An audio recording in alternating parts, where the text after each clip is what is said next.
नमस्कार सम्पूर्णमा र आज हामी धेरै खुसी छौँ। रिम्बिक एरियामा भारतको सबैभन्दा ठुलो इभेन्ट भइरहेको छ र त्यो इभेन्टको फाउन्डरसँग हामी मिडियामा आएर बात गर्न हामी एकदम खुसी छु र उहाँलाई हामी दुई शब्दहरू यो इभेन्टको बारेमा सोध्नेछु र सर्वप्रथम बुद्ध ट्रायलका फाउंडर का इंट्रोडक्शन करना चाहता हूँ। सर आपका जो इंट्रोडक्शन है वो आप बताइए ना सर। मेरा नाम विश्वास सिंधु है और मैं रेस डायरेक्टर और फाउंडर हूँ द हेल रेस का, जो कि द बुद्धा ट्रेल्स को ऑर्गेनाइज़ करता है यहाँ पे।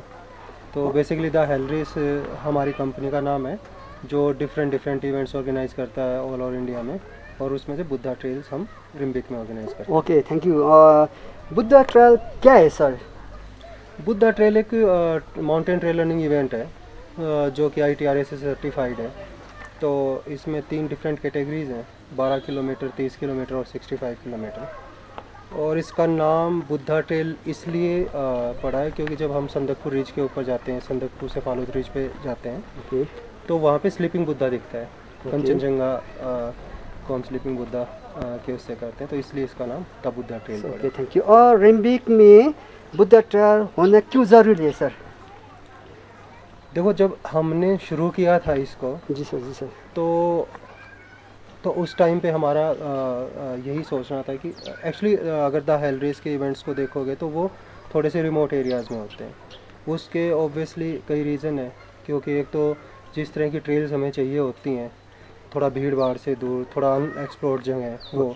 दूसरा हम ये देखते हैं कि हम वहाँ उस एरिया में जाके अपना क्या योगदान दे सकते हैं। जी सर। क्योंकि अगर स्पोर्ट्स क्रो दार्जिलिंग में हम करवाएंगे तो वहाँ पे तो ऑलरेडी इतने ज़्यादा टूरिस्ट आते हैं, सब कुछ है, सबको बिजनेस मिलता है, सब कुछ। लेकिन अगर हम एक रिमोट एरिया में जाते हैं तो हम उस जगह की इकोनॉमी को भी थोड़ा सा बूस्ट करते हैं। जैसे अगर बुद्धा ट्रेल्स की बात करें, 2019 में हमने शुरू किया था, 2020 में हो नहीं पाया बिकॉज ऑफ कोविड। तो 2021 के बाद हर साल यहाँ पे 200, 250, 300 तक रनर आते हैं। तो इसका मतलब है कि 100 से लेके 150 रूम्स तक यहाँ पे लगते हैं। इतने यहाँ पे होटल्स भी नहीं है, तो लोग इतना प्यार देते हैं रनर्स को, अपने घरों में रखते हैं। हर रनर कम से कम 2 से 3 रात यहाँ पे रुकता है। कुछ रनर्स ऐसे हैं जो 10-10 दिन भी रुकते हैं। तो अगर हम उस पूरे उसको देखेंगे तो ये काफ़ी बड़ा इकोनॉमिक बूस्टर भी है। और वो इकोनॉमी बूस्टर है, वो ऐसा नहीं है कि वो किसी एक ही बंदे के पास जा रहा हो। यहाँ पे वो टैक्सी भी लेते हैं, तो टैक्सी वालों को भी रोज़गार मिल रहा है। वो गेस्ट हाउस में भी रुकते हैं, तो गेस्ट हाउस वालों को भी मिल रहा है। वो थोड़े से बड़े होटल उनमें भी रुकते हैं, तो उनको मिल रहा है। जो जनरल स्टोर्स हैं वहाँ से भी वो लोग, कोई पानी खरीदता है, कोई कुछ खरीदता है, कोई फ्रूट्स खरीदता है। तो ये एक ऐसा इवेंट होता है कि आप किसी एक सेंट्रलाइज्ड इकोनॉमी को बूस्ट नहीं, किसी एक बंदे को ही आप सब कुछ पे नहीं कर रहे हो। आप ये जो पूरा पैसा वो डिस्ट्रीब्यूट हो रहा है एक छोटे से छोटे आदमी से लेके और एक बड़े से बड़े आदमी तक। तो ये एक आई थिंक कि इसलिए भी ये होना ज़रूरी है, क्योंकि इस तरह के एरिया में अगर हमें अपने टूरिज़्म को बढ़ा देना है, एक छोटे से छोटे बंदे को भी इकोनॉमिकली बूस्ट करना है, तो इस तरह के इवेंट्स आई थिंक होने चाहिए। नॉट ओनली बुद्धा ट्रेल, अगर हम और भी इसके अंदर क्या पता कल को कोई साइकिलिंग इवेंट यहाँ पे ऑर्गेनाइज़ कर दे या कोई एडवेंचर फेस्टिवल यहाँ पे ऑर्गेनाइज़ कर दे, तो होने चाहिए। तो अगर हम ऐसा करते रहेंगे तो हम इसको एक इको टूरिज़्म की तरह बूस्ट कर पाएंगे। और सर, बुद्धा ट्रेल रिम्बिक में कब से हो रहा है और इंडिया का कौन कौन जगह में ये इवेंट हो रहा है? ये सबसे बड़ा इवेंट है ये बुद्धा ट्रेल। आप ये इसके बारे में थोड़ा जानकारी देने से अच्छा होगा सर। तो जैसे मैंने बताया कि बुद्धा ट्रेल 2019 से यहाँ पे हो रहा है, बस 2020 में नहीं हुआ कोविड के कारण, क्योंकि लॉकडाउन लग गया था हर जगह। नहीं तो 2019 से लेके अब 2025 तक हर बार हुआ है ये। 2020 को अगर हम छोड़ दें तो हमारे टोटल द हेल रेस के 8 इवेंट्स होते हैं, उनमें से एक बुद्धा ट्रेल है। और मैं ये तो नहीं कहूँगा कि ट्रेल रनिंग में सबसे बड़ा इवेंट है, क्योंकि ट्रेल रनिंग में कुछ इवेंट्स हो रहे हैं जिसके अंदर ज़्यादा नंबर्स आते हैं। बट ये भी एक मोस्ट रिकग्नाइज्ड इवेंट है।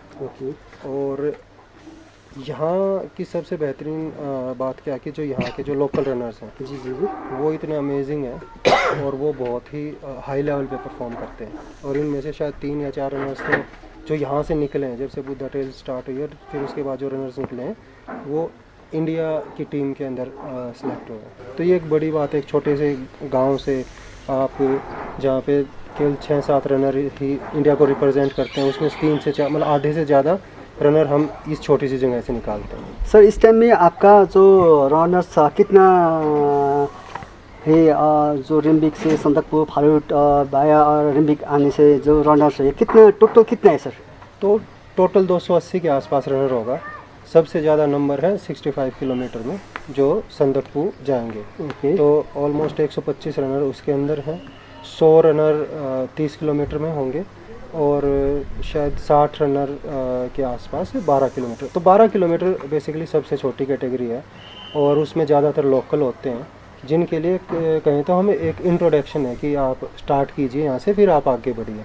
और बाहर से लोग छोटी कैटेगरीज में इसलिए नहीं आते क्योंकि मतलब वो इतना खर्चा करके आते हैं, वो चाहते हैं कि थोड़ा सा बड़ा वो डिस्टेंस करके जाए। ओके सर, आपको मैं एक लास्ट क्वेश्चन करूँगा।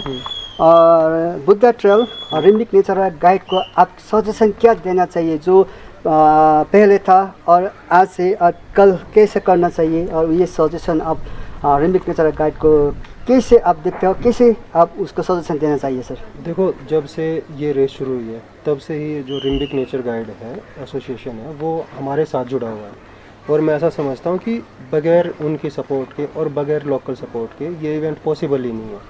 तो वो हर बार बढ़ चढ़ के हिस्सा लेते हैं और हम भी हर बार कुछ ना कुछ नया सीखते हैं, वो भी हर बार कुछ ना कुछ नया सीखते हैं और इम्प्रूव करते जा रहे हैं। बट एक जो है कि जैसे हम लोग सोलांग में भी ऑर्गेनाइज करते हैं और जो सोलांग की ट्रेल है वो यहाँ से काफ़ी टफ़ है। तो मैंने अब की बार इनवाइट भी किया उनको कि आप अपने जो मेन 4-5 अपने जो उसके मेंबर हैं रिम्बिक नेचर गाइड के, वो आइए वहाँ पे और उनको देखें। क्योंकि मुझे ऐसा लगता है कि जो सर्च एंड रेस्क्यू का जो टीम है, जो ऑपरेशंस होते हैं, मतलब कि फॉर्चुनेटली यहाँ पे या सोलांग में अभी तक ऐसा कोई इंसिडेंट हुआ नहीं है, बट मुझे ऐसा लगता है कि वो लोग ज़्यादा एक्टिव हैं उसमें। और माइट भी क्योंकि उनके ऑपरेशंस ऐसे रोज़ होते हों, क्योंकि वहाँ पे सर्च एंड रेस्क्यू के ऑपरेशन ज़्यादा होते हैं। थोड़े से हाई माउंटेन है, डिफ़िकल्ट माउंटेन्स हैं। यहाँ पे एक छोटी जगह में आई थिंक कि सन्दकपू ही एक सबसे ज़्यादा चलने वाला ट्रैक है, तो उसमें इतना सर्च एंड रेस्क्यू की ज़रूरत नहीं पड़ती। तो वो थोड़ा, लेकिन हाँ, कभी भी कोई रनर कहीं पे स्टक हो जाए या उसको ज़रूरत हो जाए तो हमें तैयार होना चाहिए, या एक टीम हम ऐसी बना लें जो उस सर्च एंड रेस्क्यू को करेगी और चाहे दिन हो रात हो वो हमेशा तैयार हो। तो यही एक सजेशन है और आई थिंक कि अगर हम करते रहेंगे तो ये सब हो ही जाएगा। Thank you sir. और रिम्बिक एरियामा जो हामी देख्न चाहन्छु अझै पनि नेक्स्ट इयरमा बुद्ध ट्रेलको जो इभेन्ट हुँदैछ र हामी सम्पूर्ण रिम्बिक बासीबाट बुद्ध ट्रेलको फाउन्डर या टिमलाई फेरि पनि यस्तो प्रकारले इभेन्ट सालैपछि गरिरहोस् भन्दै हामी Rimbik association guide association side Rimbik क्षेत्रबाट जति पनि भएको छ उहाँतर्फबाट हामी उहाँलाई धेरै धेरै धन्यवाद दिन चाहन्छु। धन्यवाद।